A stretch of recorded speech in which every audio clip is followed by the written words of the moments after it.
Di para sahabat itu, kaum muslimin, yang terbayang bagi mereka itu adalah infak, yang terbayang bagi mereka adalah sebuah kebahagiaan, keselamatan di akhirat yang kekal dan abadi di sisi Allah tabaraka wa taala. Semua kita boleh klaim sekarang. Kamu cinta Nabi? Cinta Ustaz. Cinta Nabi? Cinta Ustaz. Termasuk saya. Cinta Nabi? Cinta. Kapan tahunya? Besok di akhirat. Maka apa kata Nabi sallallahu alaihi wasallam? Amalur rajuli biyadihi.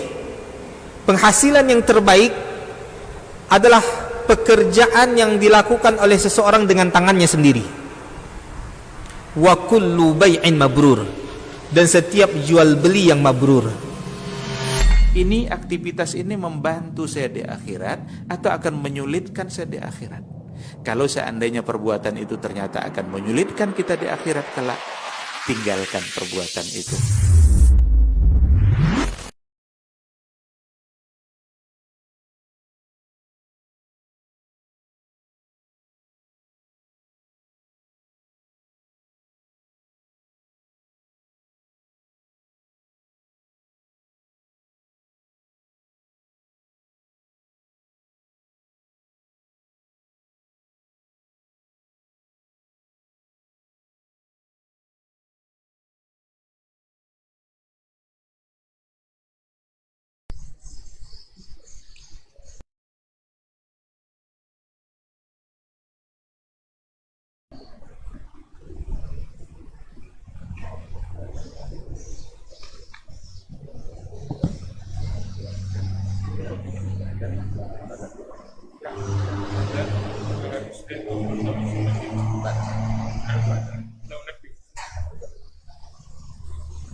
Bismillah. Assalamualaikum warahmatullahi wabarakatuh. Waalaikumsalam warahmatullahi wabarakatuh. Innal hamdalillah nahmaduhu wa nasta'inuhu wa nastahdihi wa nastaghfiruhu wa natubu ilayh wa na'udzu billahi min shururi anfusina wa sayyiati a'malina. Man yahdihillahu fala mudilla lah wa man yudlil fala hadiya lah. Ashhadu an la ilaha illallah wahdahu la syarika lah wa ashhadu anna Muhammadan abduhu wa rasuluh la nabiyya wa la rasula ba'dah. Ya ayyuhallazina amanu taqullaha haqqa tuqatih wa la tamutunna illa wa antum muslimun. Ya ayyuhan nas ittaqu rabbakumul ladzi khalaqakum min nafsin wahidah wa khalaqa minha zawjaha wa batha minhuma rijalan katsiran wa nisaa'a واتقوا الله الذي تساءلون به والأرحام إن الله كان عليكم رقيبا يا أيها الذين آمنوا اتقوا الله وقولوا قولا سديدا يصلح لكم أعمالكم ويغفر لكم ذنوبكم ومن يطع الله ورسوله فقد فاز فوزا عظيما. أما بعد فإن أصدق الحديث كتاب الله وخير الهدي هدي محمد صلى الله عليه وسلم وشر الأمور محدثاتها وكل محدثة بدعة وكل بدعة ضلالة. Ma'asyiral muslimin, ma'asyiral muslimat, bapak-bapak dan ibu-ibu saudara-saudara dan saudari-saudari serta adik-adik dan anak-anak yang saya sayangi. Alhamdulillah, kembali kita diizinkan Allah untuk duduk di majelis ilmu ini. Mudah-mudahan menjadi penambah kokohnya iman, menambah pahala dan amal saleh, dan mengikat ukhuwah di antara kita. Ma'asyiral kiram yang dirahmati Allah Subhanahu wa taala. Selawat dan salam kepada baginda Rasulullah sallallahu alaihi wasallam yang diutus oleh Allah Subhanahu wa taala menyampaikan risalahnya untuk meluruskan umatnya dan menyelamatkan jalan mereka supaya tidak bingung mana yang harus dituruti. Dan dengan itulah Nabi alaihi salatu wassalam dapat menyatukan dan memadukan seluruh elemen umat ini dari berbagai jenis ras, suku dan bangsa, diikat dalam sebuah ukhuwah yang indah, al-ukhuwatul islamiyah, yang melahirkan orang-orang yang saling mencintai, yang saling menasihati dan menginginkan keselamatan bagi semua anggota umat ini. Ma'asyiral kiram yang dirahmati Allah SWT, semoga selawat dan salam kita senantiasa disampaikan kepada Nabi kita alaihi salatu wassalam, juga kepada anak dan istrinya, keluarga karib dan kerabatnya, dan para sahabat yang setia berjuang dengannya, para tabi'in yang mengikutinya, dan seluruh kaum muslimin dan muslimat yang setia dan istiqamah mengikuti dan meneladani sunnah-sunnahnya. Ma'asyiral kiram yang dirahmati Allah Subhanahu wa taala. Ini judul Ustaz Ismail yang buatkan ini, walaupun redaksinya dari saya gitu. Beragama sesuai perintah, tidak menurut selera. Berarti apa istilahnya tuh? Tahan selewo gitu ya, tahan selewo. Judul ini berat memang, karena rata-rata kita tidak suka diperintah, rata-rata ingin ikut selera. Di sini senang, di sana senang, di mana-mana hatiku senang. Oleh itu kaum muslimin dan muslimat dirahmati Allah, walaupun berat tapi kita pikul bersama, insyaallah akan terasa ringan dan mudah. Sama-sama kita ketahui ketika kita belajar dalam muhadarah kita sebelumnya, Nabi alaihi salatu wassalam diangkat oleh Allah derajatnya dari tidak mengetahui menjadi mengetahui.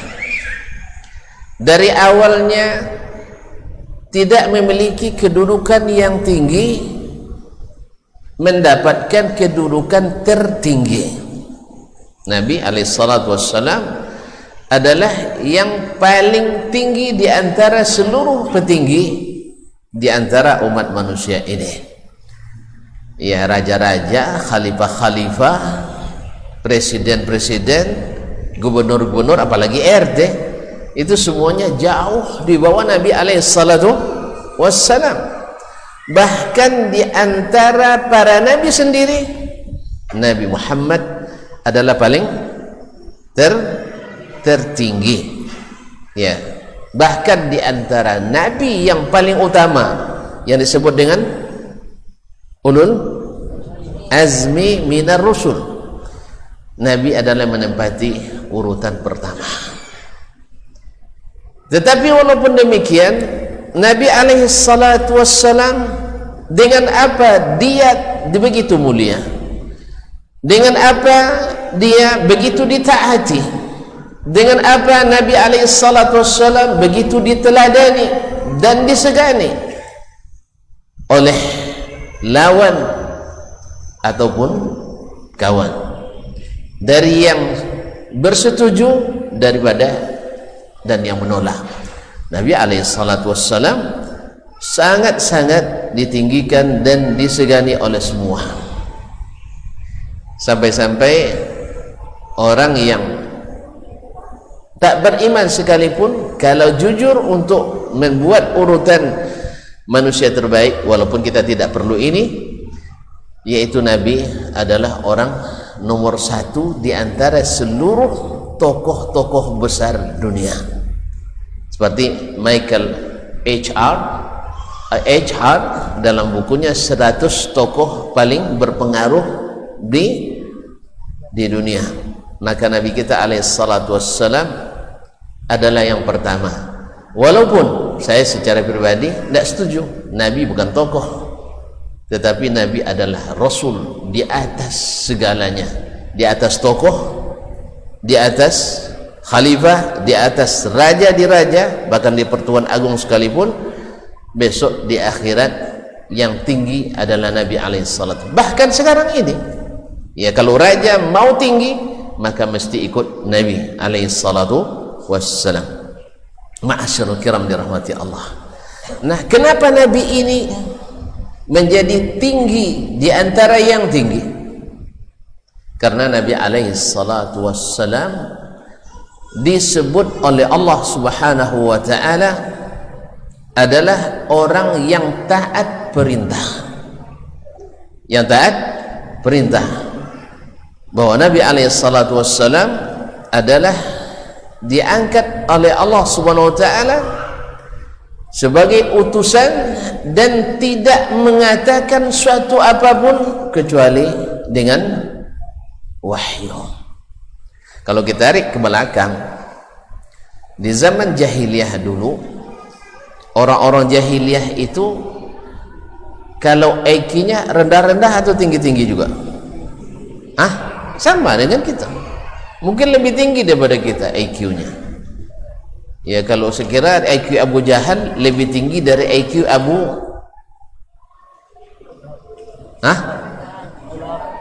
enggak, yang sekarang ada Abu sekarang yang Masya Allah. Antum yang bilang, bukan saya. Nah, Abu Jahal lebih tinggi IQ-nya, betul kan? Abu Sufyan adalah orang yang cerdas, buktinya dia bisa menjadi pemimpin orang-orang Arab pada masa itu. Mereka dari sisi kecerdasan tidak kalah dari kita, mungkin kita yang kalah. Mereka minumnya susu, kalau kita minumnya ayu. Ayu kawulo gitu, kaum muslimin dan muslimat. Dak ayu bacua ayu kawu.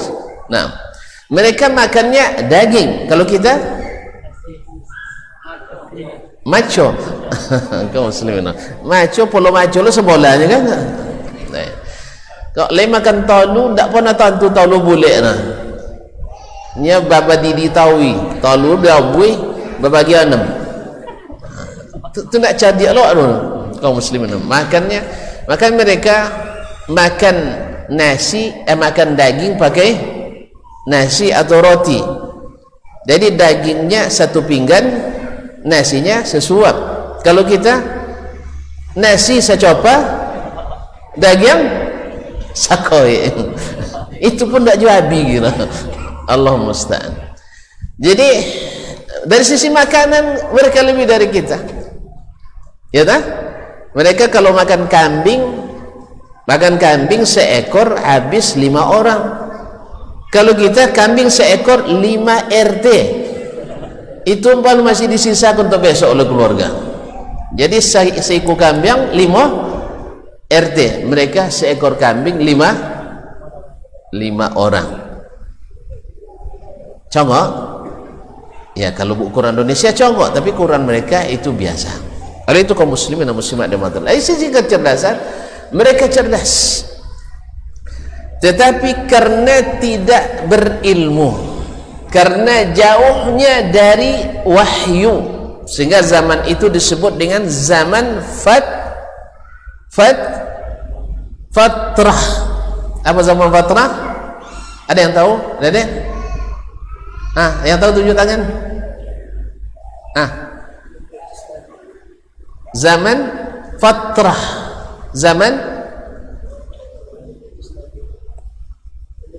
belum diutus Nabi atau wahyu terputus. Iya, sini. Masya Allah, memang hebat-hebat anak Madaniyah nih. Ta'al ya akhi, ta'al. Tapi berubah warnanya sekarang tak apa-apa ya. Warnanya udah berubah, dah mulai menurun. Baik, 2 keluar. Masya Allah, ayakallah. Siapa nama? Dasman? Iya, Dasman nama. Batik cah dia. Siapa nama tadi? Zaldi. Orang mana? Morajalai? Kampa. Wih, baguslah Kampa. Orang hebat. Masya Allah. Orang Kampa itu hebat-hebat sih. Apalagi orang Kampar. Kaum muslimin dan muslimat dirahmati Allah. Zaman itu terputus wahyu. Tak ada wahyu. Makanya mereka menjadi orang jahiliyah. Apa cirinya orang jahiliyah? Tidak berilmu. Kalau tidak berilmu, mereka harus juga beragama. Mereka harus juga beragama, karena ada sisa-sisa keyakinan yang ditinggalkan dan diwariskan oleh Abul Anbiya iwar Rusul. Siapa itu? Bapaknya para nabi dan rasul, Nabi Ibrahim. Ta'al. Masya Allah, Nabi Ibrahim alaihi salam. Ta'al sih, capek. Kau tabiang nyangnya lai. Baik, alhamdulillah. Masya Allah, barakallahu fiik. Ya, ikon kampajo.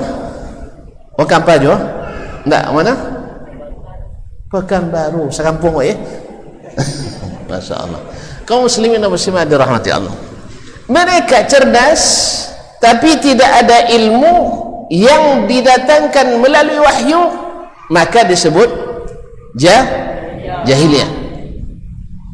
Sebab mereka beragama hanya mengikut selera. Jaleh, ia mengikut selera yang menurut kiranya baik atau dirasa baik menjadi agama. Ada yang bisa menyebutkan di antara keyakinan yang berdasarkan perasaan dan perkiraan di masa jahiliyah dulu. Ada yang bisa sebutkan?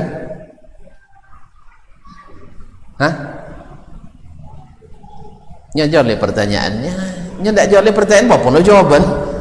Di antara keyakinan zaman jahiliyah sebelum Nabi diutus, lalu Nabi larang setelah Nabi diutus. Ada yang tahu?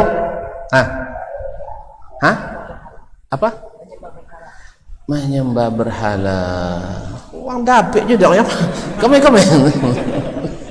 Menyembah berhala. Iya, topiknya. Baik, alhamdulillah. Menyembah berhala itu. Nah, hayakallah. Marhaban. Kaum muslimin dan muslimat dirahmati Allah, menyembah berhala. Kenapa mereka menyembah berhala? Padahal Nabi Ibrahim alaihissalam dulu melarang, bahkan meruntuhkan berhala, betul? Sampai beliau terusir dari kampungnya. Di mana kampungnya? Di mana? Biloniaro. Ya di Arab. Betul juga ya, di Arab. Arab bagian mana? Kian kaum ini ya. Hah?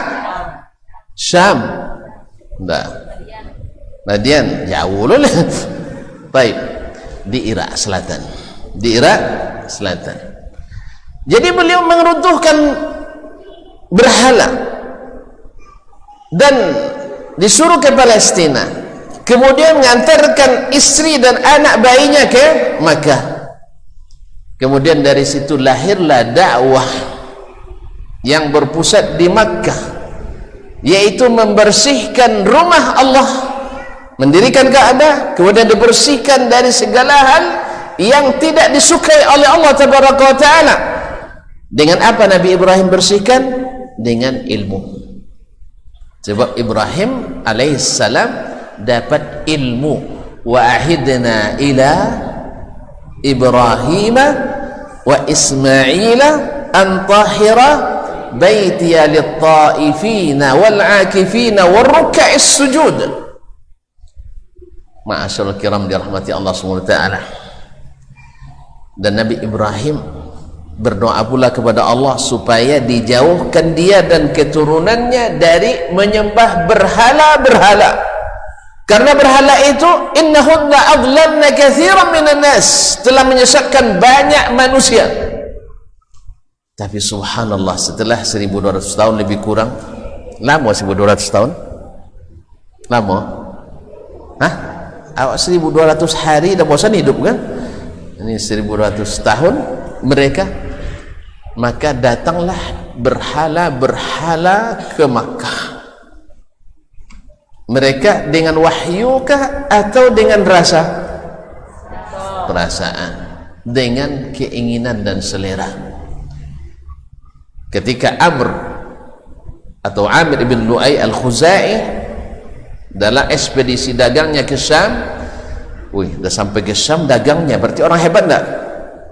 Orang hebat enggak? Ya, kalau sempat ada orang Kampa Wayuti sampai berdagang ke Malaysia dagangnya, hebat enggak? Jadi ada, jadi ya, sang belok iti lah hebat lah. Ya, sang belok iti je lah hebat, ya kan? Abidullah, apalagi sudah sampai ke Syam, hebat enggak? Hebat, sudah antar negara. Subhanallah. Tapi tidak berilmu.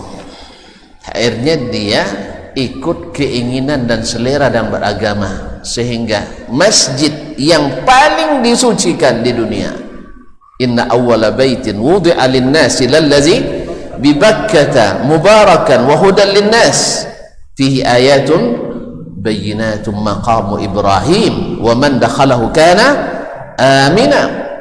Subhanallah.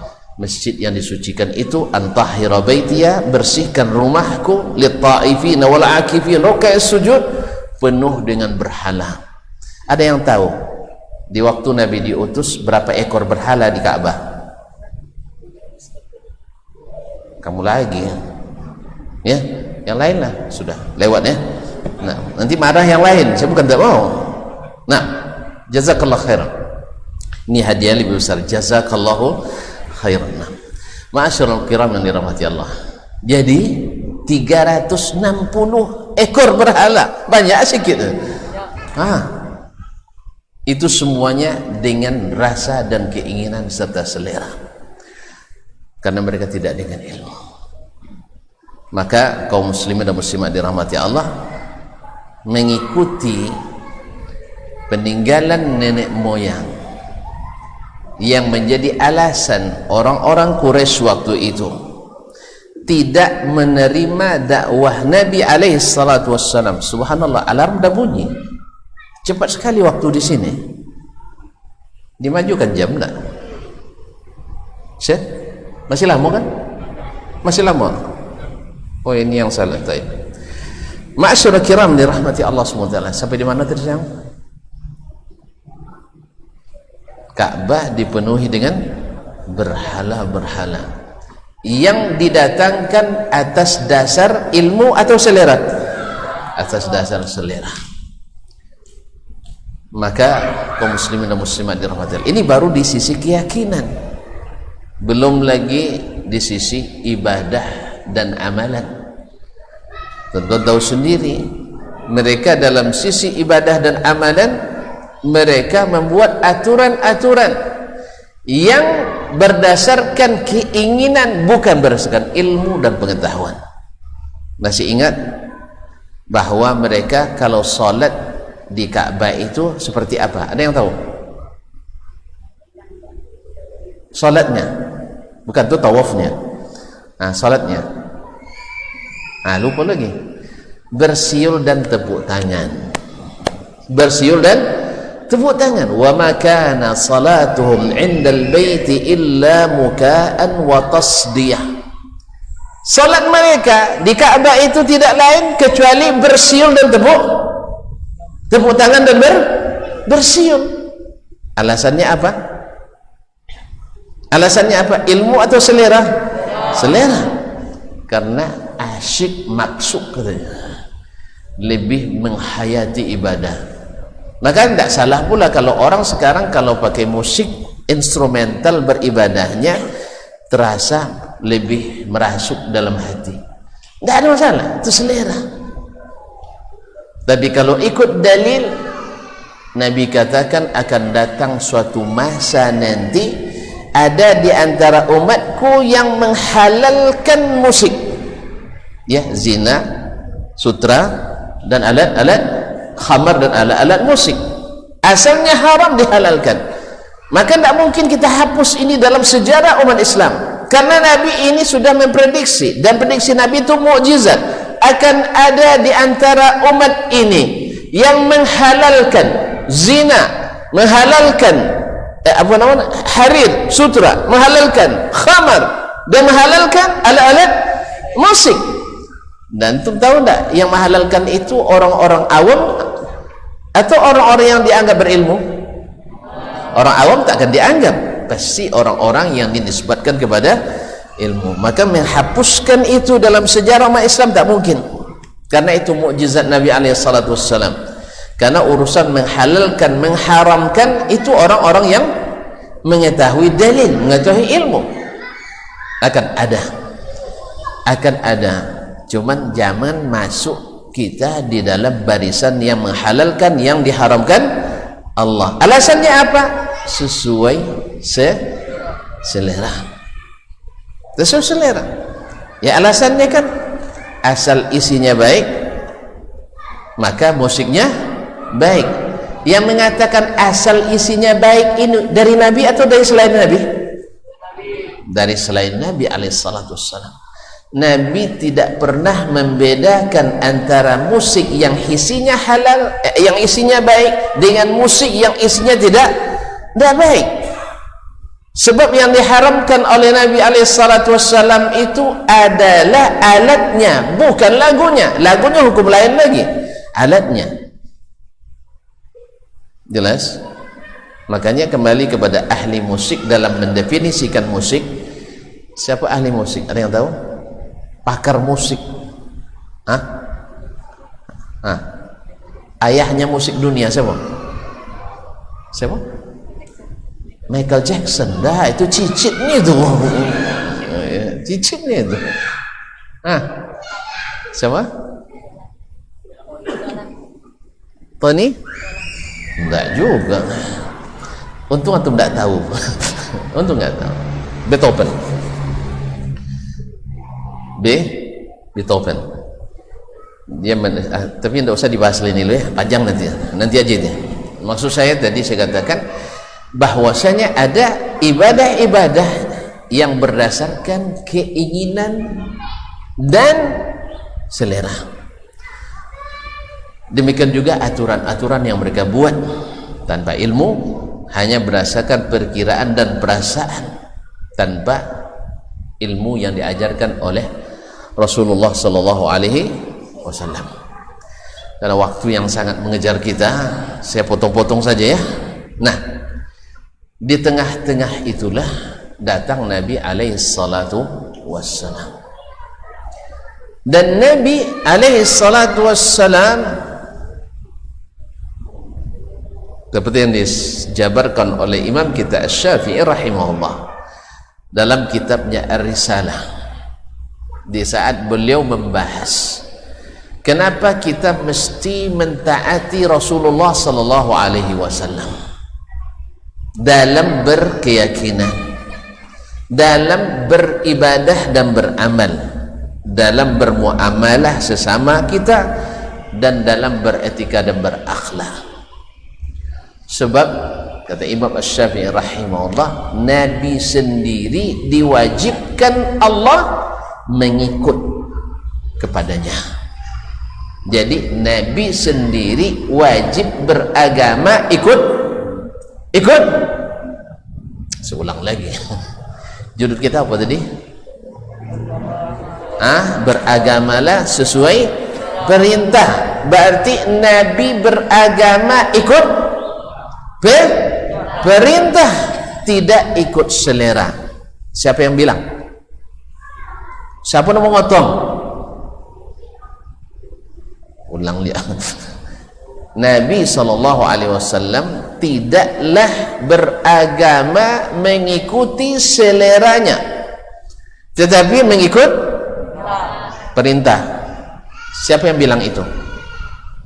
Allah.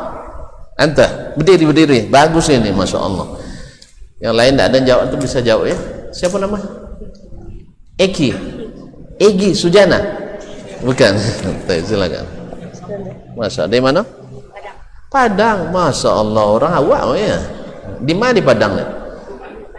Padang Lawe. Padang Lawe sini tu. Padang Lawe. Parak Lawe. Awak nang salah mendengar. Baik. Ya, terima kasih sayang ya. Masyaallah kiram, sampai di mana tadi sih? Lupa tu lagi. Yang menyuruh Nabi itu adalah Allah, yang mengatakan Nabi itu beragama sesuai dengan perintah, tidak atas dasar selera.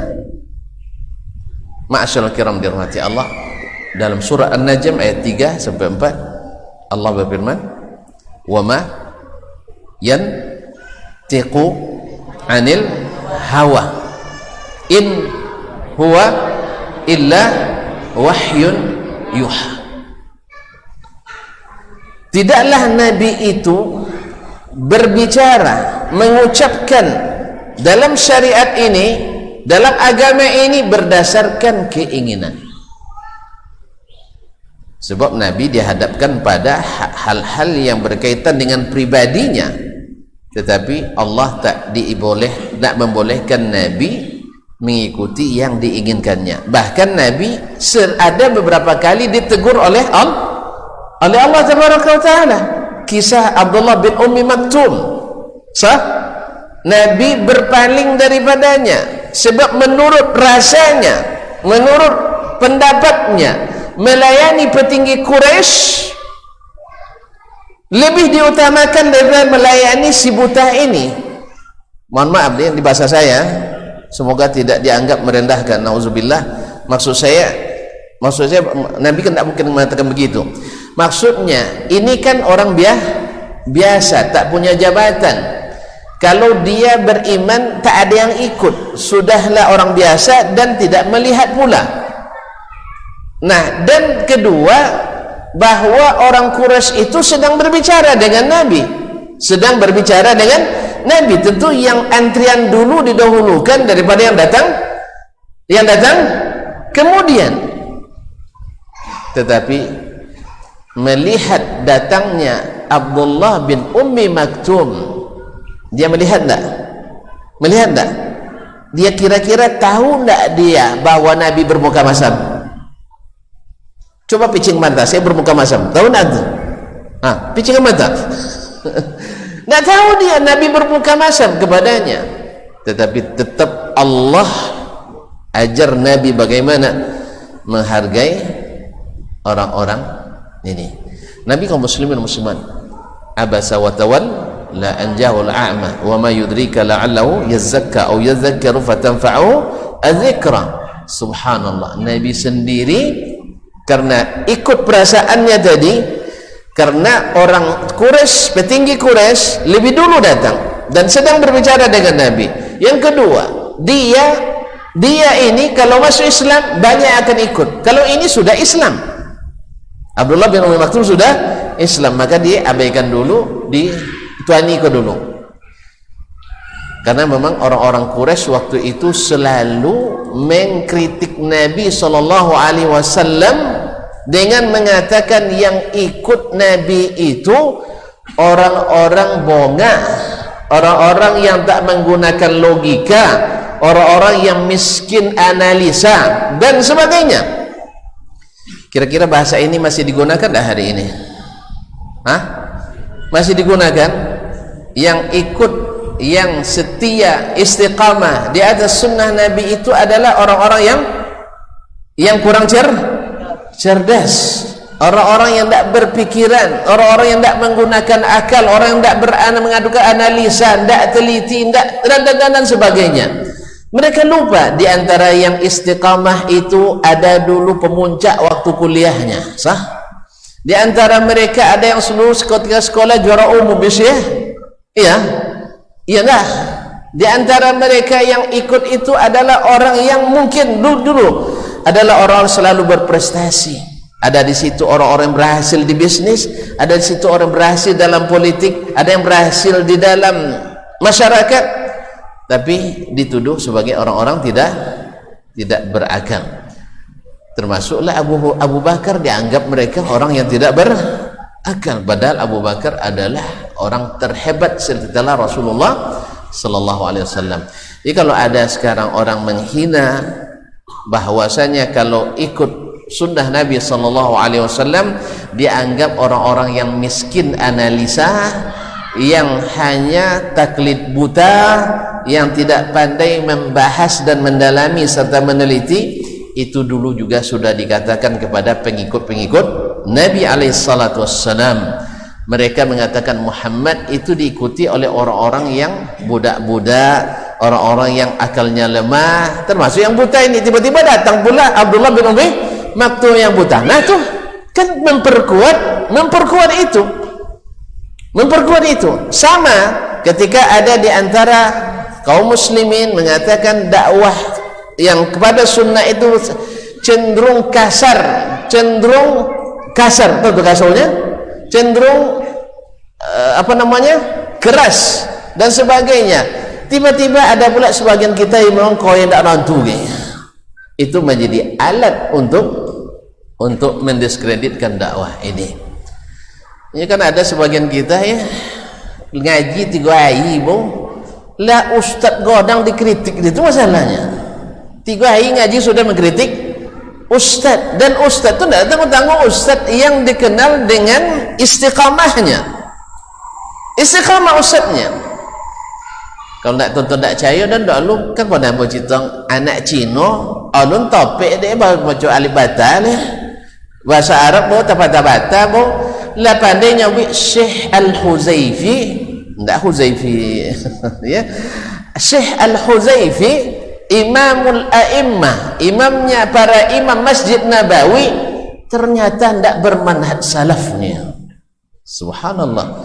Hanya mau gosok punggung, belajar dulu bahasa Arab lelok, sudah itu sobo kritik syekh. Dan ini ada nggak di kita? Ada nggak di kita? Nggak ngaku dan cek nah banyak. Dia baru ngaji seminggu ngajimu. Alun tamat usul salasah lah mengatakan bahwa si fulan, ustaz sebulan dan sebagainya banyak. Ini masalah besar kita kaum muslimin dan muslimat, dan itu yang jadi alat oleh orang-orang Quraisy tadi. Kan disebutkan oleh mereka yang ikut Nabi itu wawang hamba sahaya, wawang tak punya kedudukan, orang yang pikirannya pendek, orang yang pikirannya picik, tak pandai menganalisa. Contoh kabu kanatu, tentu kabu kanatu, ampunya kagian kamainya Nabi alaihissalam. Pas mereka berunding dengan petinggi, Nabi berunding dengan petinggi itu, datang Abdullah bin Umi Maktum. Tentu kan sedih Nabi, terbukti mosong yang ikutnya orang butuh, yang butuh-butuh. Oleh itu kaum muslimin dan muslimat dirahmati Allah Subhanahu wa taala. Oleh sebab itu, maka dakwah ini memang sepanjang masa itu ada tantangannya. Dan jangan kita menyebab pintu-pintu tantangan itu terbuka. Jangan kita menjadi, makanya jangan sebelum jadi ustaz jangan ngustad ya, sebelum jadi alim jangan jadi ngulama. Ini masalahnya banyak yang tazabbada qabla yatakhasram, kata orang Arab, lali sui sebelum kambang. Ialah jadi kismis sebelum jadi kismis, tentu kismis ya, apa namanya, anggur yang mosyuk tu, anggur mosyuk. Ini alun napul alun masak tapi lama mosyuk. Apa besok? Dah ambur masam. Tak pernah kena anggur apa ni. Kaum muslimin dan muslimat, kalau lama mosyuk sebelum masak rasanya masam, makanya jin yatazabbab qabla yatakhasram. Jin jadi zabib dulu sebelum jadi khasram. Khasram tu yang sedang akan matang sekali, mencimpu. Itulah lebih kurang. Kaum muslimin dan muslimat dirahmati Allah SWT. Nah, Nabi SAW, wa ma yantiqu anil hawa in huwa illa wahyun yuha. Kemudian beliau juga menyebutkan bahwa Nabi difardukan oleh Allah kepadanya mengikuti perintah Allah. Ittabi' ma yuha ilaika. Nabi, ikut apa yang diwahyukan kepadamu. Wala tattabi' ahwa allazina la ya'lamun. Tapi ayatnya saya, wala tattabi' ahwa allazina la ya'lamun. Jangan ikuti selera keinginan orang-orang yang tidak berilmu. Berarti Nabi dalam berdakwahnya, beragama, tidak boleh mengikuti keinginan-keinginan, bukan berdasarkan proposal-proposal, tapi berdasarkan wahyu yang diwahyukan. Makanya agama ini bukan dengan selera, tetapi dengan perintah. Ma'asyiral kiram dirahmati Allah, Nabi wajib mengikuti perintah.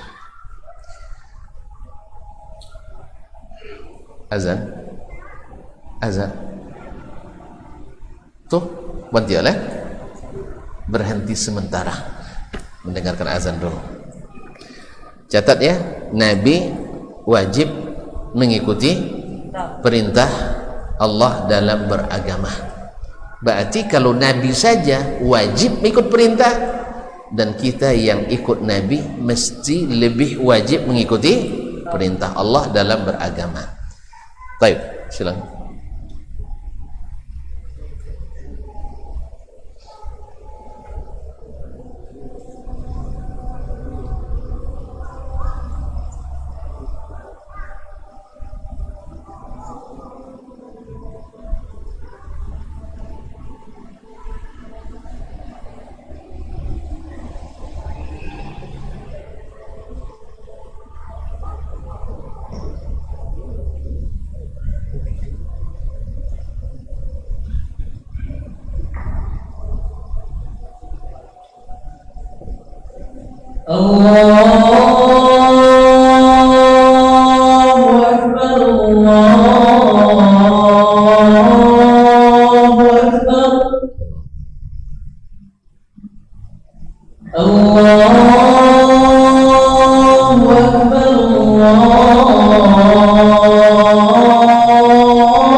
حي على الصلاة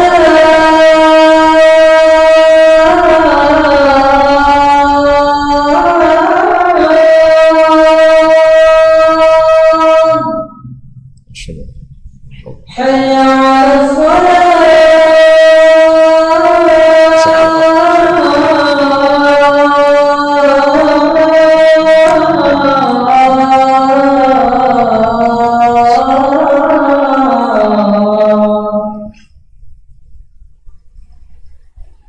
حي على الفلاح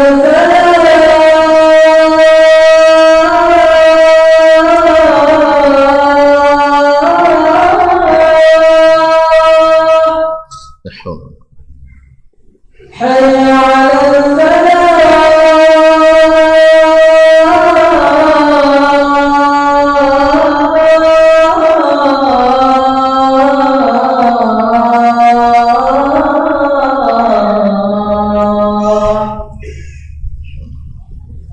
الله أكبر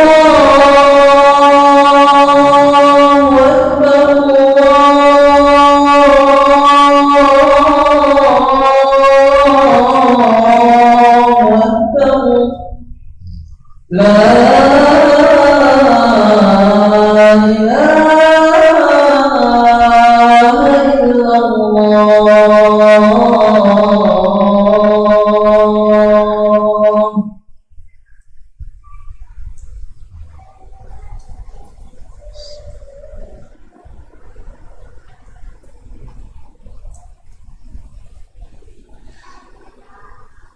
Ma'asyiral muslimin, ma'asyiral muslimat yang dirahmati Allah SWT. Pertama, Nabi difardukan Allah ikut perintah. Yang kedua, bahwa Nabi SAW memang sudah mengikuti perintah Allah Tabaraka wa Ta'ala. Banyak dalil tentang itu, bahwa Nabi SAW dalam banyak keadaan dalam priorisasi dakwahnya, seperti ketika para sahabat dengan begitu semangat ingin melakukan perlawanan di Makkah. Ya kan, Umar sudah masuk Islam, singa kan, singa apa namanya, singa Allah, Masya Allah, singa di antara singa Allah. Hamzah, siapa lagi? Umar radhiyallahu taala anhu digelar dengan singa lagi. Al-Faruq. Kenapa digelar Al-Faruq? Karena Masya Allah, Umar diberikan Allah Furqan, karena ketakwaannya kepada Allah SWT selalu menjadi pembeda antara hak dengan yang batil. Al-Faruq Umar radhiyallahu taala anhu, As-Siddiq Abu Bakar radhiyallahu taala, Zunnurain Utsman, Abu Sibtain Ali bin Abi Thalib, digelar dengan Al-Haidarah, yaitu apa namanya, anak singa juga. Kaum muslimin dan muslimat dirahmati Allah. Makanya yang berani-berani di podium disebut dengan singa podium. Kalau yang berani di padang pasir disebut singa ya padang pasir.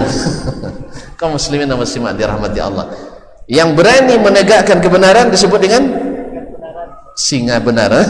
Allah yarda alaik. Kaum muslimin dan muslimat, Nabi SAW disuruh, diperintah, tidak mengatakan kecuali dengan perintah dan wahyu. Kemudian beliau dikatakan Allah telah mengikut perintah. Maka ketika mereka meminta ke Nabi SAW untuk berjihad melawan orang-orang kafir di masa di Mekah, kita kan sudah kuat alasan mereka. Ya Rasulullah, engkau Nabi apa enggak? Ya Nabi. Kalau Nabi kan ditolong Allah Tabaraka wa Ta'ala. Kemudian, bukankah kita di atas kebenaran? Benar, kita di atas kebenaran. Ya Rasulullah, bukankah mereka di atas kebatilan? Benar, mereka di atas kebatilan. Taib, kenapa kita terima saja penghinaan ini? Kenapa kita tidak melawan? Tuan-tuan tahu kan bagaknya Umar kan? Jangankan manusia, syaitan takut pada Umar. Tetapi apa jawaban Nabi? bi abi huwa wa ummi salawatu rabbi wa salamu alaihi, inna lam nu'mar, kita belum diperintahkan. Lihat kaum muslimin dan muslimat dirahmati Allah SWT.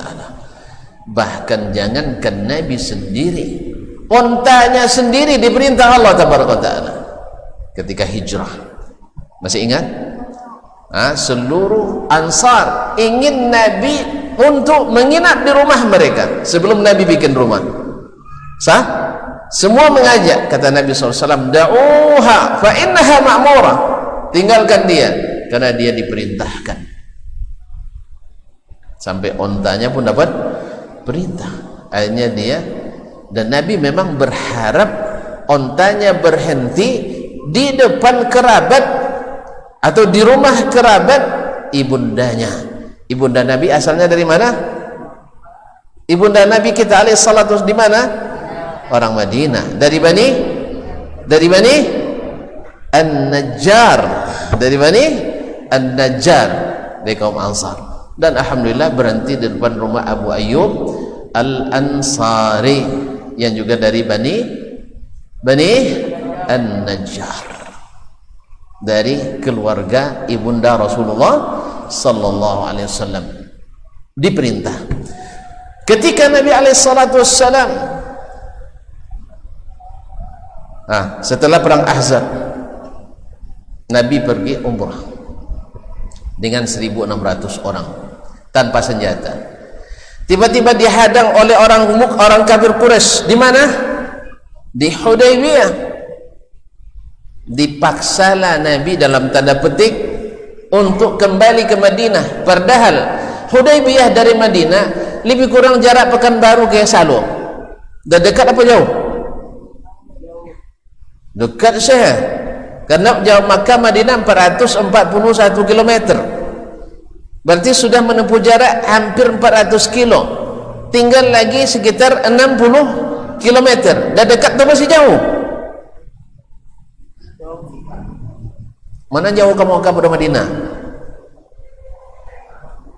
Sampai hati pada 60, ada jauh. Nggak paham ya? Mana yang lebih jauh 400 km daripada 60 km? Itu baru tahu. Jadi sudah hampir sampai ke Makkah. Lalu Nabi dipaksa dalam tanda petik, tapi itu adalah kehendak Allah SWT. Sampai-sampai sahabat-sahabat seperti Umar juga protes. Ya Rasulullah, ini penghinaan ini. Karena di antara klausulnya, siapa yang masuk Islam lalu pergi ke Madinah mesti dikembalikan oleh Nabi SAW, tidak boleh diterima. Padahal siapa yang murtad, yang masuk Islam lalu kembali kepada kekufuran, tidak wajib dikembalikan oleh orang Mekah. Zalim lagi kan? Yang masuk Islam bergabung dengan Nabi, Nabi tak boleh terima, kembalikan ke Mekah. Sebaliknya, orang yang bergabung dengan orang kafir tak wajib dikembalikan oleh Nabi, orang kafir. Kan zalim. Tetapi Nabi terima itu. Kenapa? Perintah Allah. Ketika dikritik oleh sahabat, di antaranya Umar bin Khattab radhiyallahu ta'ala anhu, ini penghinaan terhadap kita ya Rasulullah. Dijawab oleh Nabi, ya Umar, inni Rasulullah. Ingat Umar, saya ini Rasulullah. Tidak pakai pikiranmu itu. Itulah lebih kurang bahasa sekarangnya. Artinya kalau sudah wahyu, pikiran dikesampingkan kalau bertentangan dengan wahyu itu. Inilah cara beragamanya yang diajarkan oleh Nabi sallallahu alaihi wasallam. Nabi diperintah beragama dengan perintah, bukan dengan selera. Ini proses kaum muslimin. Nabi diajar Allah, kemudian Nabi mengajar sahabat begini cara memahami agama itu menurut perintah, bukan menurut selera. Dan untuk itu Allah berikan rekomendasi bahwa Nabi benar-benar di atas hidayah Allah. Wa innaka la'ala hudan mustaqim. sesungguhnya engkau hai Muhammad benar-benar di atas hidayah yang lurus. Nah, karena dia ikut perintah dan tidak berkata-kata kecuali dengan perintah, maka dia berada di atas hidayah. Nah, orang yang di atas hidayah inilah yang patut menjadi pemberi petunjuk bagi siapa yang mau ikut dengannya.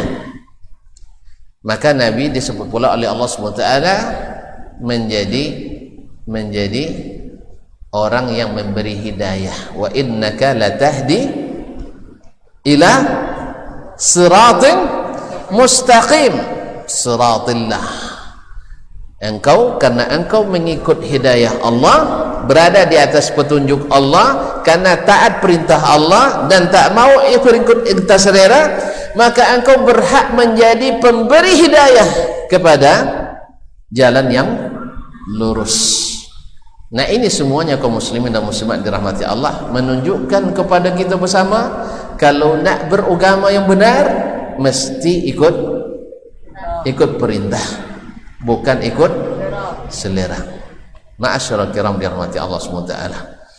Dengan demikian maka Nabi alaihi salatu wassalam berhasil mendidik para sahabatnya dari beragama di masa jahiliyah, berkeyakinan atas keinginan, beramal atas kemauan, dan bermuamalah sesuai kepentingan, yang semuanya berdasarkan perasaan dan pemikiran, kepada mentaati perintah Allah, mengikuti arahan Allah, melaksanakan sesuai petunjuk Allah, dan membawa orang kepada petunjuk Allah berdasarkan ilmu yang diturunkan Allah Tabaraka wa Ta'ala, sehingga seragamlah mereka dalam berkeyakinan, di dalam beramal, di dalam berakhlak dan beradab, sehingga walaupun terjadi perbedaan pendapat tetapi tidak berujung pada berebut pendapatan.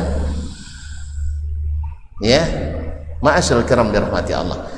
Memang mereka kalau sudah masuk ranah berpendapat, karena memang boleh berpendapat. Nabi menghalalkan ijtihad, Allah membolehkan kita berijtihad selama tidak ada dalil yang khusus dalam masalah itu.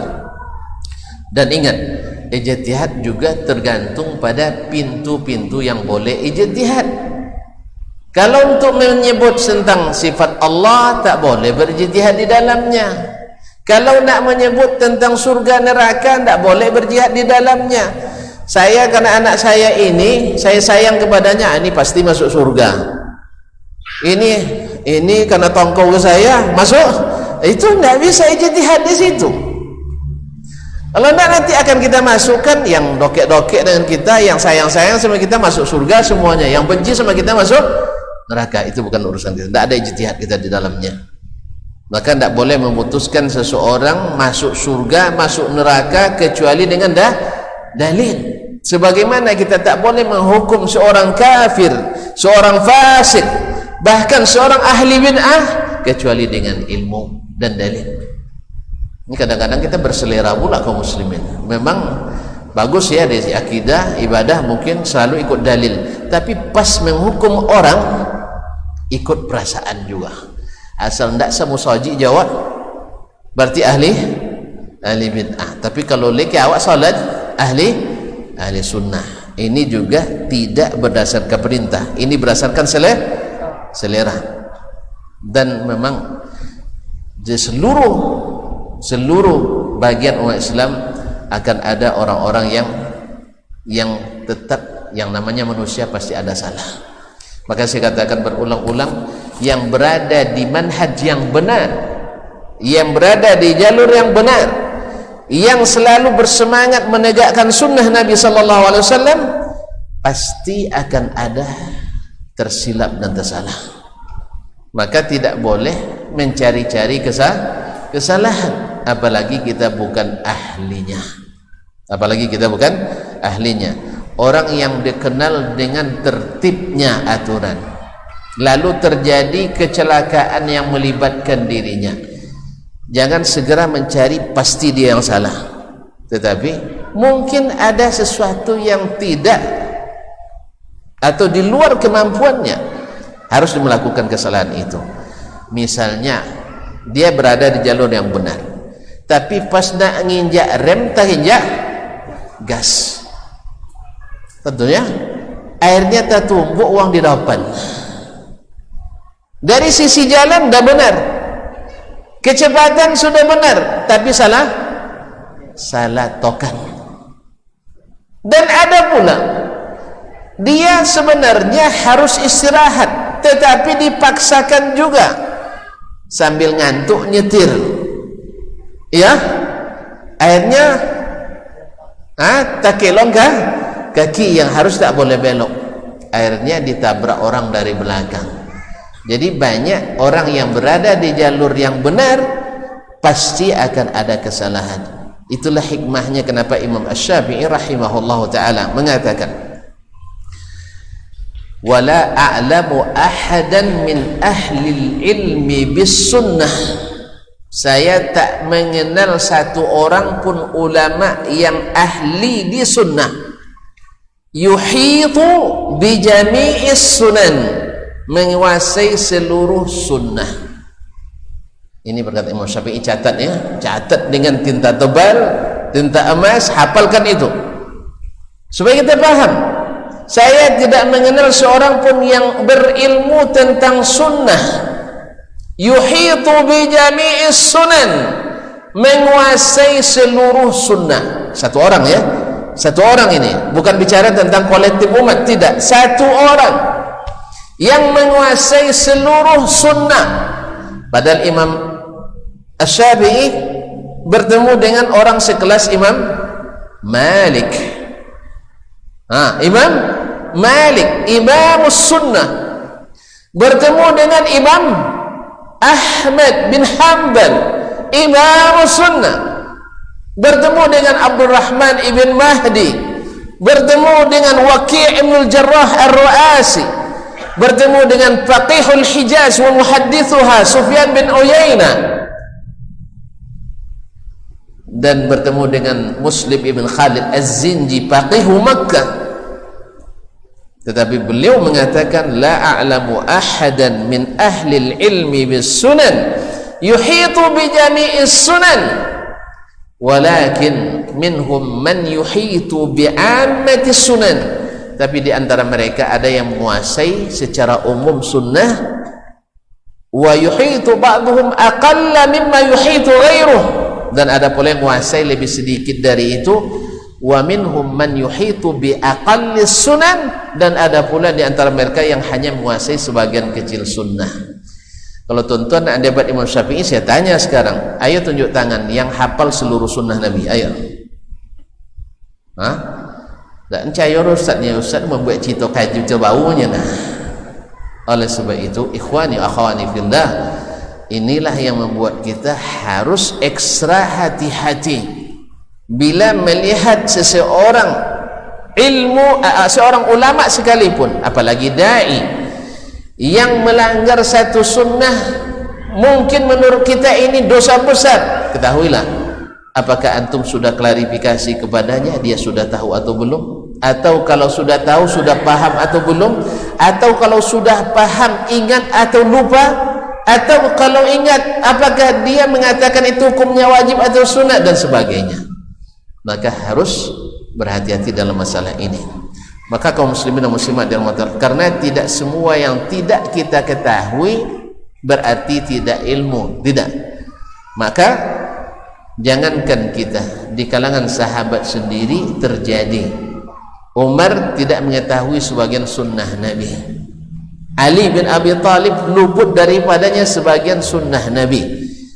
Dan kapan dapat? Setelah Nabi meninggal.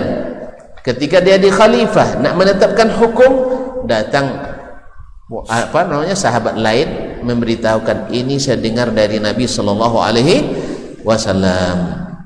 Oleh itu kaum muslimin dan muslimat dirahmati Allah, beragamalah sesuai perintah, jangan mengikuti selera, karena selera itu selalu menyengsarakan, membawa kepada yang merusak dan membuat kita terpisah-pisah. Karena sudah diuji oleh Allah SWT, orang ketika tak diutus Rasul, mereka mencari agama menurut keinginan dan selera masing-masing. Akhirnya apa? Mereka mempunyai kebiasaan, keyakinan, ibadah, amalan yang jauh melenceng dari yang Allah dan Rasul SAW ajarkan.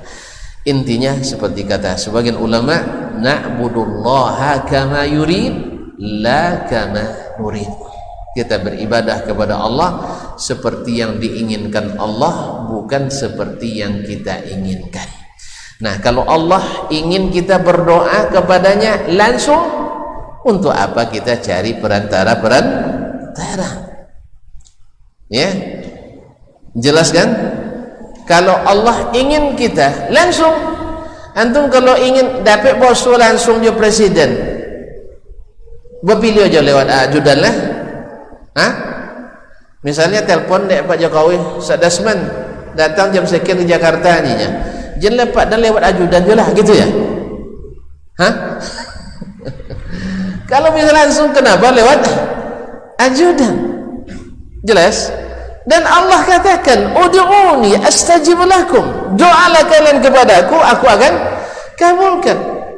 Tidak ada istilah saya bergelimang dosa. Justru ketika antum bergelimang dosa itu, lalu datang kepada Allah, merendahkan diri, menangis sejadi-jadinya, memohon dengan merendahkan hati, Allah suka dan menerimamu kembali. Bahkan Allah tertawa melihat hamba yang seperti ini. Maka Allah, pintu Allah itu terbuka, pintu maaf dan maghfirah Allah selalu terbuka. Makanya orang-orang yang mengikuti perintah dalam beragama nyaman, tetapi orang-orang yang mencoba berada pada dengan keinginan dan selera selalu merasa tidak aman. Sehingga kalau ada orang ngaji membahas masalah itu, dia bilang jangan salah-salahkan, jangan salah-salahkan, karena memang dia tidak yakin.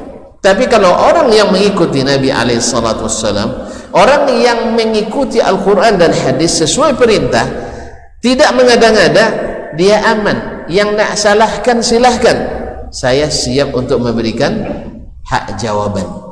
Iya kan? Makanya yang senantiasa membuat-buat di dalam beramal dan beribadat, senantiasa khawatir dan mewanti-wanti, jangan sembarang menyalahkan, karena dia sendiri tak yakin. Sama adik-adik nanti ujian, pernah ujian? Belum ya? Sudah ujian? Bedakan yang menjawab sesuai dengan yang dipelajari. Selepas ujian risau.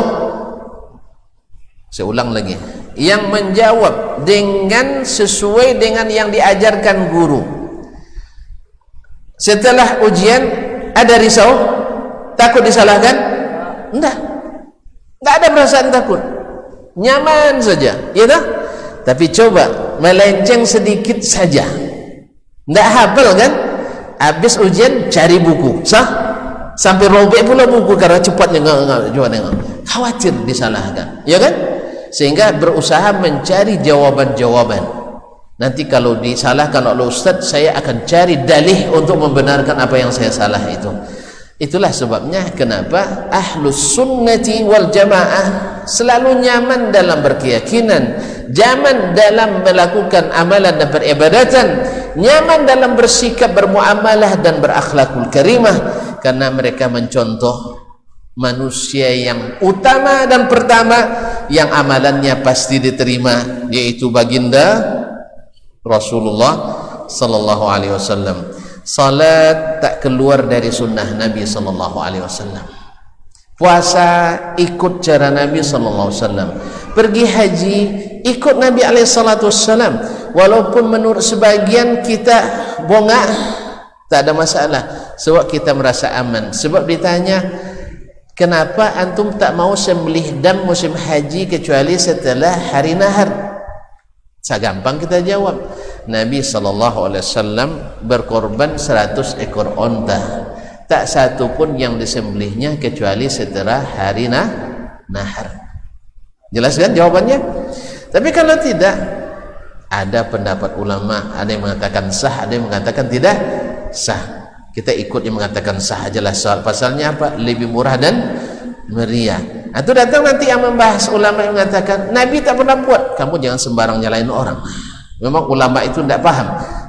Kan ribut jadinya. Oleh itu kaum muslimin dan muslimat, semakin antum paling sesuai dengan Nabi dalam berkeyakinan, dalam beribadah, antum semakin aman dan nyaman. Karena kita tidak ikut selera, tetapi ikut perintah. Bahkan, mohon maaf, melakukan sesuatu yang mungkin menurut akal tak masuk, tetapi kalau itu perintah Allah, maka nyaman melakukannya. Apa contohnya?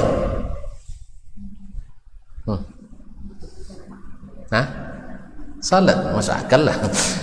Apa contohnya? Nabi Ibrahim alaihissalam disuruh menyembelih anak bujangnya. Masuk akal? Enggak kan? Ya. Kalau tanya ke orang liberal nanti kejam ini orang bapak ini. Tapi kalau tanya pada orang beriman, ya bunayya inni ara fil manami anni azbahuka fanzur madza tara. Wahai anakku, aku lihat perintah dalam mimpi. Mimpi Nabi itu hak. Kalau mimpi kita jangan. Mimpi kita ada syaitannya.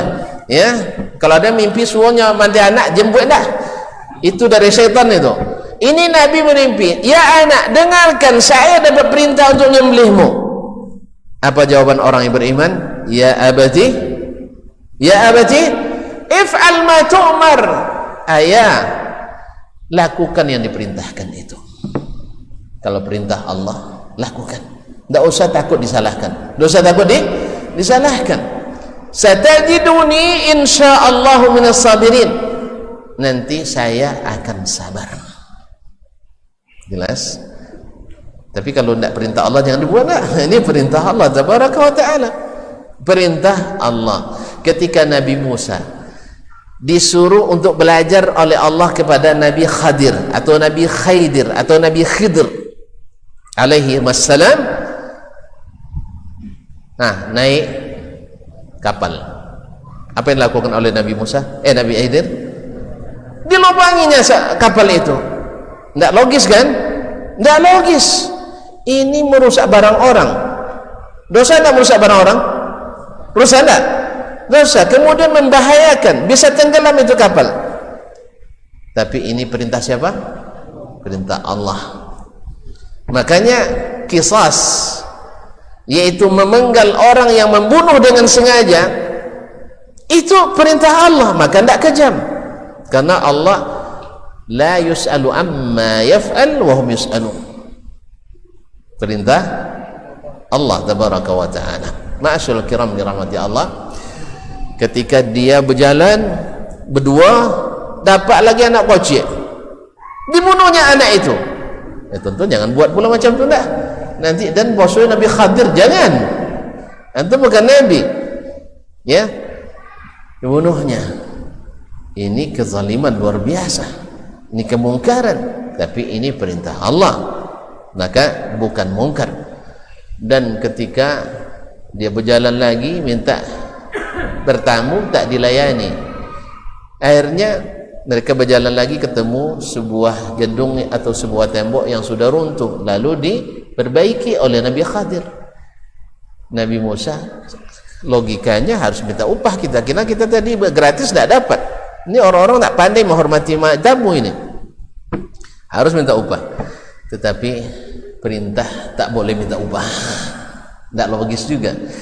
Tapi setelah itu baru dijelaskan oleh Nabi Khadir alaihi salam, inilah ilmu yang Allah ajarkan kepadanya dan tidak diajarkan kepada Nabi Musa alaihi salam. Ini Allah sengaja beri contoh yang mungkar-mungkar menurut pikiran, tetapi kalau itu perintah Allah, maka itu ketaatan. Mungkar menurut pikiran, tapi itu perintah Allah, mesti dilaksanakan, dan itu adalah kebaikan. Jelas? Sudah jelas? Kalau tidak kita sambung lagi. Tapi tuan-tuan dah lapar nampaknya. Kan tidak makan malam lagi kan? Mau makan juga? Mau? Nah, kalau mau makan saya tutup sampai di sini. Ya.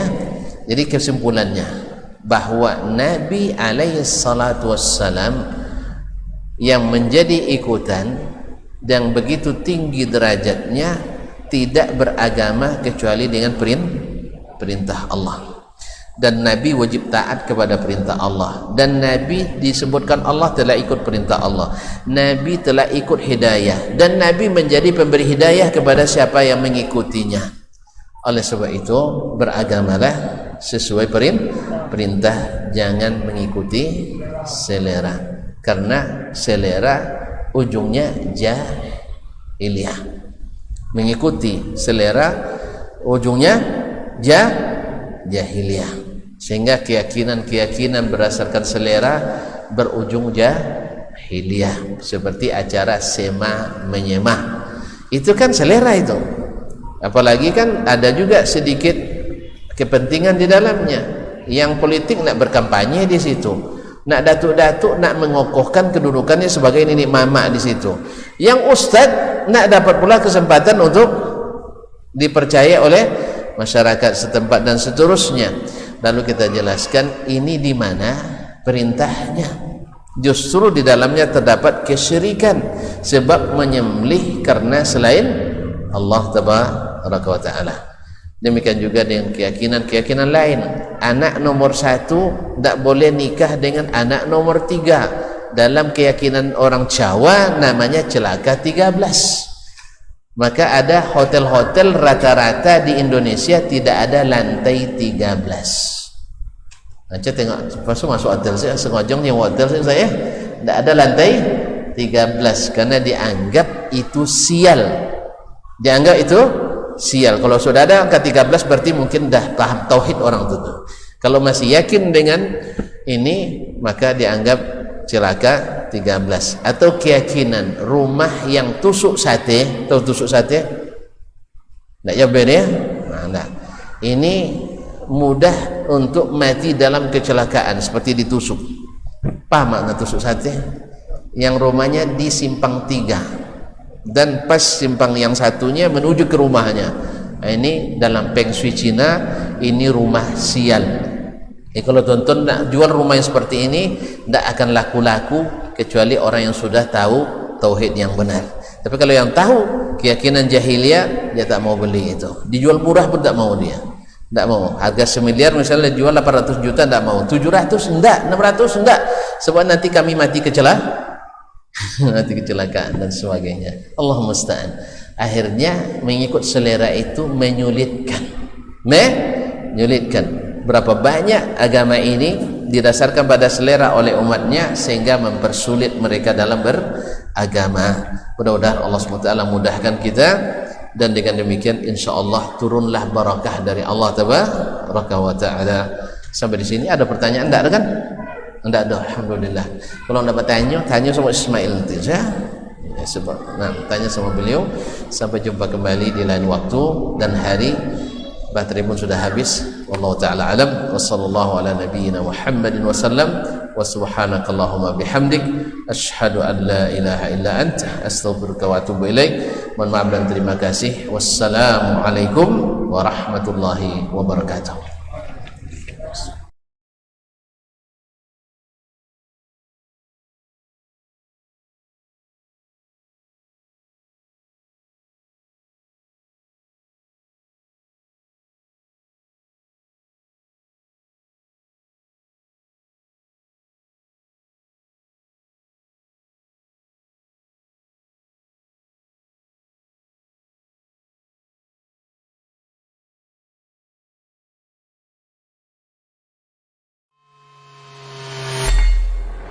Di para sahabat itu kaum muslimin, yang terbayang bagi mereka itu adalah infak, yang terbayang bagi mereka adalah sebuah kebahagiaan, keselamatan di akhirat yang kekal dan abadi di sisi Allah Tabaraka wa Ta'ala. Semua kita boleh klaim sekarang. Kamu cinta Nabi? Cinta Ustaz. Cinta Nabi? Cinta Ustaz. Termasuk saya. Cinta Nabi? Cinta. Kapan tahunya? Besok di akhirat. Maka apa kata Nabi sallallahu alaihi wasallam? Amalur rajuli biyadih. Penghasilan yang terbaik adalah pekerjaan yang dilakukan oleh seseorang dengan tangannya sendiri. Wa kullu bai'in mabrur.